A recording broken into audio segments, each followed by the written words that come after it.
Magandang hapon po sa inyong lahat. Nandito po tayo sa ating clinic at ituloy po natin yung ating live consultation. No? Okay, meron po tayong pasyente dito. Siya muna ang starring kasi hindi kami kasya sa isang screen. Okay, sige. So, ano pong problema natin? Sa'yo problema ni mo? Fever mo. Fever. Kano sa nagsugod ni mo fever? Wednesday. Wednesday. Today is Friday. So, pangatlong araw. Yesterday, nag-fever ka. Fever Today, nag-fever ka rin. Wala na kayo. Naki ubo sipon, wala. Gamay lang, konti lang. Kano sa nagsugod ni mo ubo? Wednesday. Wednesday. Is it getting worse ang ubo ni mo?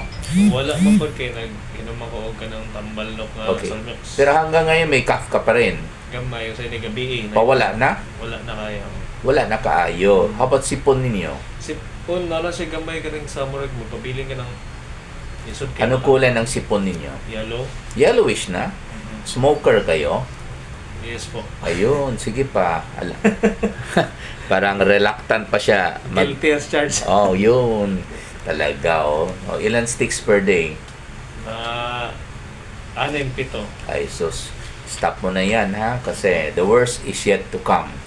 Correct. Okay, okay ka pa ngayon, pero 10 to 20 years from now, alam mo naman na, Kaya, masisira na yung daanan ng hangin mo, at saka maging permanent yung damage dahil sa usok ng sigarilyo. Ayun, so pabalik-balik ka na sa hospital niyan. Alam mo nino saan ka patungo, di ba? Yung COPD, it's either emphysema or chronic bronchitis, di ba? correct. Kaya itigil mo na yan. At saka isa pa, magastos. Ha? Sakto na. Okay, so ihapak mo ang kwarta sa sustansya na pagkaon. Ilagay ang pera sa mga sustansya na pagkain. Ha? Okay po. So stop. Ano pong trabaho ninyo? BPO po. Ano yan, sa home base or Sa site po. Dun sa may site? mga- Okay, sige. Anong oras ng trabaho ninyo? 8 p.m. Okay. till 7. Okay, graveyard shift. Makati po ba ang lalamunan ninyo? Hindi naman po. Okay, hindi Makati. So hindi ba masakit dito mo? Dito sa forehead or dito? Sa parang gitna sa ano.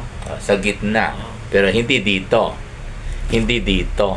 Sumasakit din sa minsan dito. So, kasi pag gitna, pwede allergic rhinitis lamang yan. Pero pag allergic rhinitis, dito sa nose bridge ang sakit. Pero pag allergic rhinitis lamang, dahil sa usok ng sigarilyo or usok sa mga tambutso sa labas, okay, or kaya alikabok sa labas, pag allergic rhinitis, okay, dapat puti lang ang color ng sipon, no? Pero pag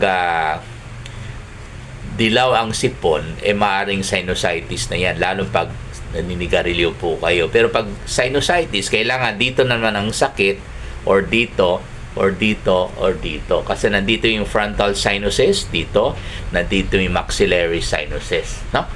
So anyway, hindi po sumakit dito? Hindi. Hindi, okay. May fever ka pa hanggang ngayon? Wala na po. Wala na, okay. May amoy langsa ba yung sipon ninyo? Meron po. Meron amoy langsa yung sipon. When was the last time na nanigarilyo kayo? Today, nagsigarilyo ka pa, no? Aminin mo yan. Wag ka Kahapon. mag-deny. Kahapon, okay. So, maaaring dahil sa sinusitis mo ngayon. Although, yung pain niya nandito, pero nagsususpect pa rin ako na may sinusitis na siya because smoker kasi siya, no? So, anyway, pawala na kasi yung ubo niya. So, most likely, hindi na po ito dahil sa respiratory tract infection. Okay, so pag virus, okay, pwede 3 days mawala na yan or pawala. So, mukhang meron siyang upper respiratory tract infection sa umpisa kasi may ubo siya. Okay? Pero since pawala na, okay, which, of course, usually, dahil sa virus, pawala. Or dahil sa allergy, pawala. Pag bacteria, okay, like acute bronchitis, hindi yan maglala yan sa 3rd, sa 4th day. So mukhang ang kaniyang yellow na sipon ay dahil po sa kaniyang sinusitis. At any rate, okay, bacteria pa rin ang dahilan ng acute sinusitis. So ang inumin po niya ay syempre ciprofloxacin 500 mg tablet, 1 tablet 3 times a day for 7 days. Plus pwede siya mainom ng decongestant with antihistamine, Simdex tablet 3 times a day for 5 days. Plus, since namamaga yung sinuses niya, pwede siya mainom ng diclofenac sodium 50 mg tablet, 1 tablet 3 times a day for 3 days. Pero ang pinaka-importante sa lahat ay gamutin natin ang pinakadahilan. At ito po ay walang iba kundi sagot. Ang paninigarilyo. Ha? Ha? Ang paninigarilyo. Ang paninigarilyo. Ayun. Tama po siya. Ha? Hindi lang po ito para gagaling siya sa kanyang sinusitis, kundi para ito sa future tense, no? Otherwise, pabalik-balik na naman yung sakit niya, ay syempre ayaw natin yan. Kahit magkapera na naman tayo, di ba? Hindi naman tayo ganyan. Kaya ine-emphasize natin palagi, ha? To the point na minsan nagagalit tayo, ha? Na makinig kayo sa akin, na itigil ninyo ang paninigarilyo.